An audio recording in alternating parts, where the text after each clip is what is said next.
Hey there, it's me, possibly your favorite libertarian. Before we get into all of that is this super cool shotgun and the accessory we're talking about today, I just want to say that God is real, He made you, and He doesn't make mistakes. He made you on purpose for a purpose. Don't give up. This is probably also a good time to let you know I take prayer requests. So if you have any of those, put those in the comment section below so we can all pray together for you. Or if you want a more private setting to submit those prayer requests, you can DM me on Instagram, your favorite libertarian on Instagram, your favorite libertarian everywhere, yourfavoritelibertarian.com. Also, we have a Discord now, so if you want to private message me, I think it's called, in Discord. Love praying for you guys. Let's continue on to the rest of the stuff. The last thing to talk about before we get into the actual video is going to be plugging the website, yourfavoritelibertarian.com. That's the best way to support us until we start making merch, is to go there. It's in the description or in the pinned comment. You click on that link, yourfavoritelibertarian.com, takes you to the website. All of the affiliate links that help us as a channel and as a company are on that page. So if you click on the link specifically on our website, it will let the affiliate company know that we sent you there. We'll get a small commission. It doesn't increase the price you pay. And a lot of those links you'll see also in that picture that there is a discount code, YourFave. It saves you 10% off of everything on the website, and it really helps us out. So if you could do that, I'd really appreciate it. You are awesome for even thinking about doing it. So thank you in advance. Thanks for sticking with me, guys. This is now the actual video. Today we are going to attempt to make a super cool shotgun look even cooler by adding a new forend, which in this case is the Midwest Industries 1301 Tactical Forend. You can find it on their website. I don't have an affiliate link for them, unfortunately, but they did send me this forend for free for my honest opinion.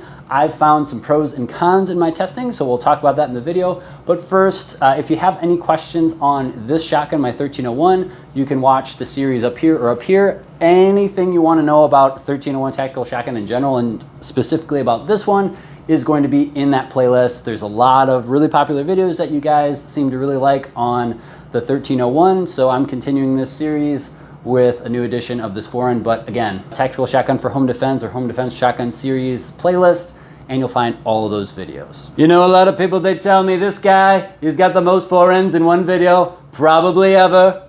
Administrative results, he couldn't do it. Grand Thumb, he couldn't do it, but your favorite libertarian, this guy, he was able to do it, and he was the only one able to do it.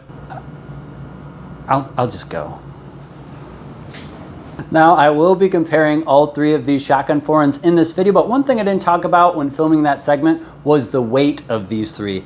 This one is going to be the heaviest, the Midwest Industries, at 12 ounces. This LTT forend, without obviously the mount and the flashlight, is going to be 8 ounces. And then this one, the OEM Handguard, which is almost all plastic except for the detent and the spring, I think weighs negative ounces because it's plastic. So I mean, does it even count? Besides comparing this forend to the other two forends that were shown, I'm also going to give you the pros and cons of this forend that I found in my testing, and I'll give you a full assembly guide, because yes, you do actually have to assemble this. It comes in parts, and part of those parts are from your OEM handguard, so stay tuned for that. Then we'll show you how to install this forend. Pretty simple. If you're used to installing the OEM handguard, it's going to be pretty similar to that. And we're going to be testing this at the range. Because you know what?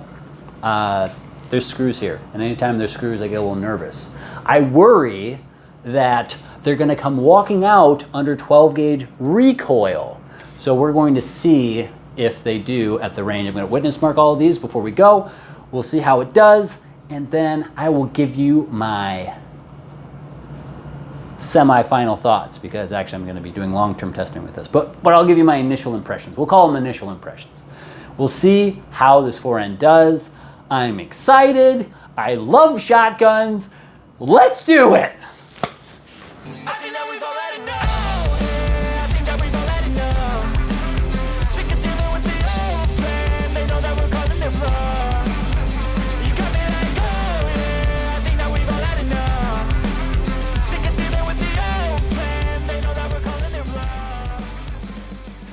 The first thing we're going to need to do in order to install the new handguard is remove the old one. To do so, the first step is going to be removing that barrel clamp / tubular magazine clamp. That will then allow you to unscrew the plastic cover over the tubular magazine, pull it off, and take out that spring as well. Then we'll simply awkwardly fumble with the 2-piece handguard and eventually get that removed as well. Assembly. Now we need to assemble the new handguard, and to do so, we're going to need a couple pieces from our factory OEM handguard from Beretta. We're going to need the ring that holds that detent and spring in place, and we're also going to need the O-ring behind it. To remove everything you need, gently take off that O-ring from the back and then press a little plastic tab in that whole ring assembly to push it forward out of the forend. Fwing! Let's briefly talk about what comes in the box. You're going to get the bulk of the handguard, a little ring holder thingy for the parts that come from your original Beretta forend, screws, a pick rail section, and an instruction manual, and stickers. The first step of the assembly process is to take that ring thing with the opening on the one end, and that's going to be the top as you're placing it in the forend. You're going to take that, and then you're going to take the plastic piece that has that detent that ratchets with the magazine tube cover. You're going to take that piece, click it in, and then you're going to take the O-ring and you're going to place that around the tabs on the other side. When you're done, it should look like this. To install your newly assembled part, simply look for the 3 holes towards the front of the forend. Line those 3 holes up with your newly assembled part. Make sure the detent is facing forward towards the front of the forend. Then take those 3 fasteners, put a little bit of that red Vibratite on it, align the holes, fasten the fasteners, and you're off to the races. Before we move on, just a quick note.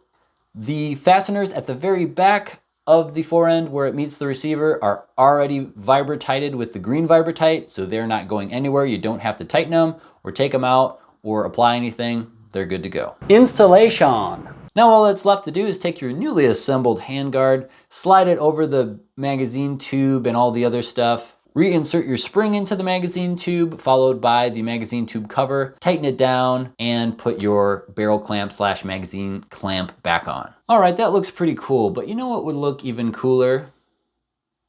Spray paint. To match the chisel machining stock in the rear that you've seen in previous videos, I'm going to start with Rust-Oleum flat khaki. I'm going to do 1 coat of that, and then I'm going to do 2 coats of deep forest green, also by Rust-Oleum. That's what gives me that nice Ranger green aesthetic, in case you were wondering. I did it! Now when you're rattle canning, it's up to you, but I opted to take the O-ring off of the handguard before I painted, and then I just put it back in when I was done. And now it's time for an ADD break to show you what I'm wearing, because I get that question in the comment section all the time, even though I've answered it in previous videos. This is the MEPC from Defense Mechanisms. That's the plate carrier I'm wearing. If you want to save money on their website, defensemechanisms.com, you can use code YOURFAVE at checkout and it'll save you 10% off of everything in your cart.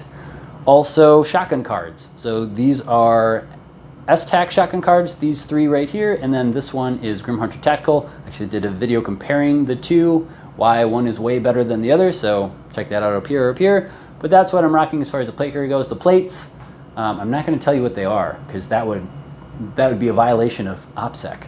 But if you want to get the plates that I have in here, there's a wide variety of different threat levels on HRT's website. That's where I purchased the plates that are in this particular plate carrier. Also, the dangler I'm rocking is from Krydex. It's basically a knockoff of the Spiritus Systems sack. And then the pants are M81 Cry Precision G3 knockoffs from Emerson Gear, and the belt I'm wearing is the inner belt for a mech belt from Defense Mechanisms. All right, I think that's everything. Let's talk about the thing we were talking about before now. Comparisons. While we're waiting for the Midwest Industries handguard to dry, let's talk about these 3 handguards, talk about the pros, the cons of them, and the differences. First, let's talk about the OEM handguard in the Beretta 1301 Tactical Mod 1 Gen 3. That is the US nomenclature. I don't know what it is in your country. We have weird import laws, so here we are. Now this is slim, it's sleek, it's light, and it has some good gripping texture towards the bottom, but there is no way in the Mod 1 before the Mod 2 came out to attach anything to this forend. Now, before the mod 2, a lot of people were upgrading to the LTT forend here because it gave them the option of M-LOK slots both in the front and a little one in the back for maybe like a match saver or something like that. That was the allure, besides it looking super cool. It's also relatively lightweight because it's mostly plastic construction. This is something that was adapted from a Zukov forend for the AKM pattern rifles, but there are some downsides to it being mostly plastic. One being the flex in the plastic when you're mounting metal stuff to plastic. There can sometimes be issues, especially under the harsh recoil of a 12 gauge shotgun. I have seen people report that their flashlights and flashlight mounts have flown off of their shotgun when shooting their 1301. And that's simply due to the fact that there's no metal backing to these M-LOK slots on the other side. It's just plastic. I've also noticed, and you might have noticed in the video, that it is not super intuitive or super easy to take off this forend for cleaning purposes, of course, YouTube moderators, simply because you have that multi-part design. Moving on to the star of the show, the Midwest Industries Handguard, you'll notice a few key differences right off the bat just from looking at it. One is going to be way more M-LOK, and the other is going to be the length. This is going to be advantageous if you are attaching a flashlight to your shotgun, because you're not going to have to worry about any type of shadow from your barrel or your magazine tube in low light or no light situations. You'll have maximum visibility. And I'm guessing if you're using a shotgun when it's dark and you have to really be able to see something, you're going to want maximum visibility. The other thing that's nice is that you can run all sorts of lighting options, not just a single light with a tail cap, but you could run a flashlight with a pressure pad, because you've got a lot of mounting options now further back as well and in between, which is great. And this being aluminum construction is going to be a lot more sturdy for attaching those things. It's also very easy to take off of the shotgun and put back on for cleaning purposes, of course, YouTube moderators. And lastly, and most importantly, it looks super cool. Now, one thing to note, there's a section where there's no M-LOK, and there's a reason for that. For the LTT, there's a heat shield inside that you don't see. There's always something that is covering the section of the blink system that emits a lot of carbon and gas. And Midwest Industries, you can tell, did their research and made sure not to just have M-LOK slots there, because all of that carbon and debris and gases would be all over your hand if you were holding it where it was completely M-LOK all throughout the forend. So good job, Midwest. And now for my favorite part, range time.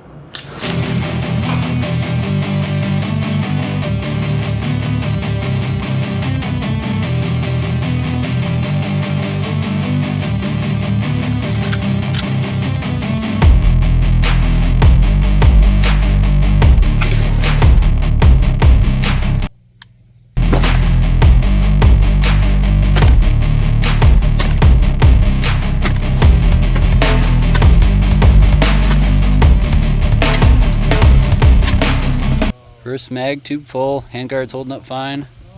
Not seeing any rattle or anything. Looks good.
And we're back. As you can see, my shotgun cards are empty, which means we had a good time. I want to go over some of the pros and cons that I found while at the range. First of which was going to be a con, which is the weight. The weight of this, not only it being just overall heavier, but having this be longer, it pushes the weight further out away from your body, which feels heavier than it actually is. Another thing that I noticed is that while this is extremely sturdy, it could potentially be a con based on how durable your accessories are. anything that is attached to this rail is going to have all the recoil being transferred to it. And I found that to be the case for this particular light. This is the HRT AWLMS, something like that. This light was attached at the time that I was shooting all 50 of those slugs, and I did have this die on me simply because the recoil was so harsh. It was pushing the 18650 battery back enough to where it was denting into the spring, and then when I tried to press the button, it wasn't working because there was too much space in between the spring and where it needed to make contact with the battery. It wasn't until I took that same battery out, rotated it, that I could then use the light again. I'm waiting to hear back from HRT if there's anything I did wrong, if this wasn't rated for 12 gauge, if I'm just an idiot. I guess the verdict's still out on that, but we'll see. Hey, it's me from the future. Here's what I know so far about the flashlight situation, and I'll be giving you more updates in the dedicated review on this flashlight, so stay tuned for that. But I reached out to HRT, sent them the pictures, the videos, everything you saw in the video so far. Also sent them pictures of the springs to see if maybe it was a spring issue or if it's a battery issue, I don't know. Either way, they said, hey, yeah, we're sending you brand new light, brand new battery. Use that box and the prepaid shipping label that'll be in it to send the other one back. We'll do some testing. I also provided the ammo that I used and obviously all the specs on the shotgun so they can recreate the test. Haven't heard back yet to see if they could recreate the issue that I was having, but they're going to try to pinpoint what the weak point is, if it's something in the flashlight itself, if it's the battery that they're using, because the battery is an HRT branded battery, but I don't know if it's just a white labeled battery from another company or if it's their own battery. So it could be a battery issue, you know, the material's too soft or something, I don't know. Or it could be a spring issue in maybe the tail cap to where it's either too oversprung or too undersprung, meaning if it's too oversprung, it's not having any give at all, and that's what's denting the battery under recoil. Or if it's too undersprung, it's actually compressing and bottoming out at the bottom of the tail cap, and then all of that recoil is going directly into that spring, because once it bottoms out, it's a metal tail cap, so it's just going into that unforgiving metal tail cap. So those could be all of the potential issues that I'm seeing as to the reasons why it's failing, but they're gonna pinpoint it and let me know, and as soon as they let me know, I will let you guys know. Also, they said this is rated for 12 gauge, so I'm not an idiot in this particular instance. Another thing I noticed is that based on the shape of the forend, you can't use 45-degree mounts for your flashlights, and that's simply due to this lip right here. It just doesn't allow for enough movement or rotation of that light to get close enough.